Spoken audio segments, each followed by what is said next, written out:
Welcome to the Rainbow Gateway Oracle, Virgo. We're at the park. Let's do a reading. This is the bee reader. You can totally get they put some little free books in here and stuff like that in the window. Bees are amazing. So let's see here. I have not done this before yet. So hopefully our tripod doesn't fall over. See what we can do here at the bee reader at the park. Now look, there's some readings for sale. Check out the description box. You can go on the link tree and get $100 off if you email me, and we can get your reading underway. Now, what do you want to know today? How are things going in your life? Well, we have the Five of Swords coming out. Let's see what else comes with it. Would you know that the Five of Swords isn't always a bad card, but a lot of times it can indicate mind games? Whoa, we have the Devil and the Lovers. All right, here's the thing. We have the Five of Swords, the Devil, and the Lovers. There is someone here who is severely sadistic in someone's life. They never make any good choices from their heart. They never look to spirit. They never look to nature. They never look to, even their higher self. They just stay really severely sex addicted, predatory. They do play mind games. They gaslight. They hurt a lot of people. Now, I'm not getting that this is the partner in question for some of you, but for others it is. So it's a general reading. I'm going to go into a little bit of stuff about this pattern because, there are a lot of people it could fit for, but there's someone here who would do better to get this person out of your life. And it's something like you already know it intuitively inside. Your intuition's already screaming at you about it. If this is news to you, it's not really your reading then, because it's something you're aware of. We have the Four of Swords here at the bottom of the deck, and what we have is peace of mind coming in because you know that you can just walk away from them and ghost, and they're not the kind of person that's going to come after you and stuff, not the one that I'm reading for here. And this is also seeing that, so we have the Eight of Pentacles too. The work that you've been doing for years, in therapy and stuff, is not going unnoticed by the universe, but it can feel that way because we keep repeating the same patterns and get the same kind of partners, but maybe it seems a little bit better the next time, but it's not. It's still the same kind of dynamic. It's important that you pay attention to emotional manipulation, because there's a lot of people that do that, and then you end up connecting with them for a while, but then ultimately you feel alone. You don't feel like they really get you. They're not really your people. And, you feel left out a lot. They don't call you all the time. They pretend that you're so cool and they love you and all this kind of stuff.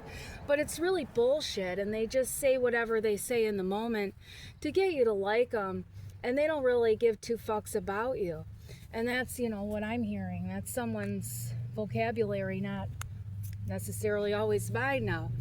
So the Five of Cups here, there's a lot of shame and a lot of guilt that's coming up, and that's the stuff that you have to work through in therapy, because you have to see where someone made you into a guilty person when you were 3 years old, and so you grew up believing that you're guilty all the time. Everything you do is wrong, so you have this mindset. And so then, your actions, your choices are, kind of based on this subconscious belief that, you're never going to have it right. And it's just simply not the truth. You do amazing things all the time, but maybe they don't go the way you think they should. that's the kind of stuff you have to work on with your mindset, because just because you think you should doesn't mean that that's actually the right answer. There are a lot of beliefs out there, and no human being has all the answers. Nobody knows why we exist and what the cosmic universe is all about. I mean, we have beliefs, we have ideas, we can put these together conceptually, but we have to remember about experience too, because to conceive of something is one thing, and that's what a lot of people do when they have this real sadistic mindset, is they can only conceive of things, and because they can only conceive of it, they're blind to what the experience would actually be like, because oftentimes when you just conceive of something, you have no idea what it's actually like, and you get it completely wrong with what you think, because you can only base it on what you have done previous, and when you've never had an experience before, you don't know how you would act, you don't know how you would show up for it and stuff like that, because it's never happened to you before. What if one day all of a sudden you found yourself without any food? What would you do? We're used to grocery stores and stuff like that, not to try to put a fear in your mind, but what would you do? You never had that experience before. You'd have to go through a whole emotional roller coaster about it. And you can't say how it would go. You might have ideas of where you would, look for it, how you would forage for it, living in a metropolitan area if you do, Just saying, these types of minds can't grasp even, how the experience would be different than what they conceive of. They're really rigid in their patterns of thinking, their logics. They're totally irrational, but then try to logicize the irrational,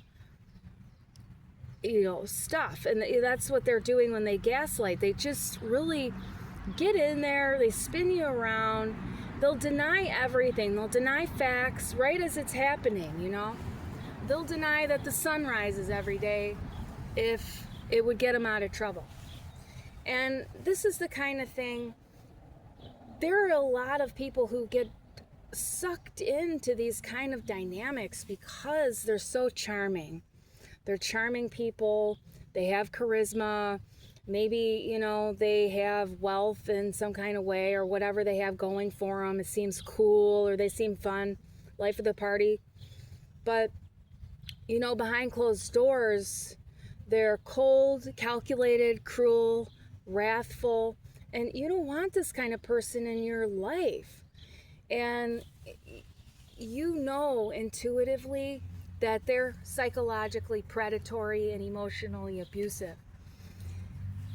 In 9 out of 10 times, this type of person, when ghosted completely, will not come after you. There is 1 out of 10 times when that could happen, and that's when you have a real severe, malignant, obsessive compulsive person who has also histrionic traits and stuff like that. And so 1 out of 10 times, you're going to get someone like that. The rest of the time, it's ghosting. And then when you think about ghosting, you have to see that you don't run into their friends and your friends that are common and stuff. It's difficult because then you have family together and stuff, especially if, this is a marriage partner and stuff like that. These relationships need to be left behind. These people are so demonic inside, and they pretend to be so loving and caring to you, and then they give you nothing. They get you hooked, they get you full of oxytocin, they get all your feel-good chemicals going in your brain, and then they abandon you again and again and again and again and again. Again and again and again and again and again. And we're outside, so there's some motors going by, but this is what happens. And they grind your gears every time, but then you make excuses for them in your head, and it has to do with attachment and survival. And it's not a bad thing that you've encountered these types in life. They're victimizing you. It's not your fault. But what you have is the power to cut your cords And that means with these motherfuckers, it's ghosting, it's blocking, it's never again, it's moving out of a town, it's stopping to going to the place where you bump into each other and stuff like that. Don't do it. Skip out on it. Go to the beach next door, go to the bar on the other side of town, go to the restaurant, whatever. You know what I'm saying? Get away from them and don't make an excuse to run into them or, you know, whatever, or see what you hear about them in the rumor pile and stuff like that, the rumor train. Like, just get away from it. And that's the best thing you can ever do for yourself. And you're here with these readings because of these kinds of dynamics. I know it. And it's time to get out and do yourself a favor. You can find that divine masculine, divine feminine partner out there, but you have to be honest with yourself about these relationships and what they've been doing to you for too long. You deserve so much better. And you know, find someone who will meet your needs and you'll meet their needs. And like, it's automatic, you know, you don't have to work at it so much because it's just fitting. Ask the universe for the one that fits you, not the one that you're like all of a sudden passionately in love with, that you met over the weekend and stuff like that. Not that you couldn't meet your partner that way, but you know what I'm saying and how this sweeps you in and stuff like that. Find a partner that takes their time with you and doesn't rush and doesn't, you know, put you down, doesn't deflate you, doesn't have a, you know, an attitude of contempt and disdain all the time. You don't at all deserve to have someone in your life like that. Thank you for coming to your reading. I know this is a lot of information to hear for your heart, but it's important that you're honest with yourself, because then you can actually have a good time in life. You deserve to have fun. You know, your life purpose is enjoyment, you know, and the universe will send you on different missions in life, but really you're meant to lead by example in love. But when you're taught to fear as a child, you don't know love at all, and love and attachment are very different. And oxytocin and feel-good hormones are different than actual love and self-respect and stuff like that. These types of individuals don't respect you, and you were pushed into a place in life where you learn to disrespect your own self. You have to get that back, your self-respect, your self-worth. And that's the stuff you work on with your therapy stuff. You know, going to yoga, going to the mindfulness things that you do, read the books that you do. You know about it already. I'm just preaching to the choir, really. It's time to see that you would want to be hearing when you're going to get out of the relationship because you wanted to do it already, but you don't know how to approach it and stuff like that. Do what you have to do, because, you know, are you financially stable to get away? And that's really what you need to see. Get financially stable and just slowly back away. Don't change your patterns of behavior. Just do the same old stuff. And then, you know, make your plan and then ghost. And I can't give you an exact time frame, but you know, the thing is there's going to be some people here who do and some people who don't take that advice. But the ones who do know better already, and the ones who don't already know they're never leaving and don't care. And that's a whole different type of person right there. We have lots of people on this channel, and we can't give a personal reading to everyone on the channel. It's a general reading. That's why you get a personal reading. I'm available for those, and you can email me at the link tree.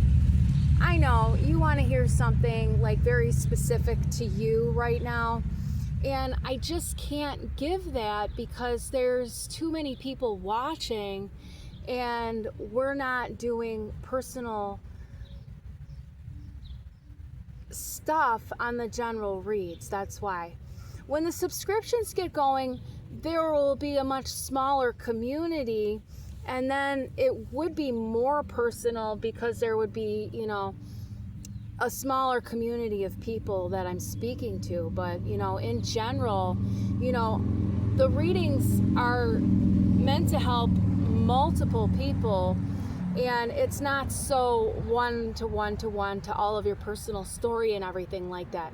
But, you know, you can see that you have a common thread with a lot of people who go through the same kind of stuff emotionally in their relationships and stuff.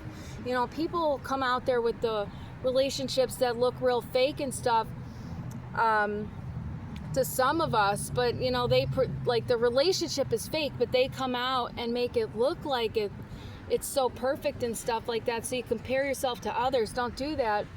Comparison is the thief of joy. And it's better if you don't compare yourself to other people when it comes to relationships, because everybody has different needs and things, and, you know, you never know what it looks like on the inside. You only see the outside. So pay attention to your own paper, eyes on your own test, and just follow your intuition when it comes to the universe and this relationship. When you ignore it, you self-sabotage, and until you stop that self-sabotaging pattern, and, you know, what's going to help you with that is meditation. You have to be disciplined about that. And also, you know, taking the right steps, you know, every day. You know, every moment you have another choice, and you can make it. You're never, you know, like stuck exactly, you know. And you can make another choice every time. And when I'm referring to that, it's like your mind, your feelings, your mood, like what you're going through, how you're looking at things, how, you know, the way you see things. You can always change that. You can always make a choice in how you see something, and have a alignment inside that's better for you than the negative self-talk. That's something that needs to be worked on, is negative self-talk, and that'll help you as well. All right, thanks for being here, and I wish you well.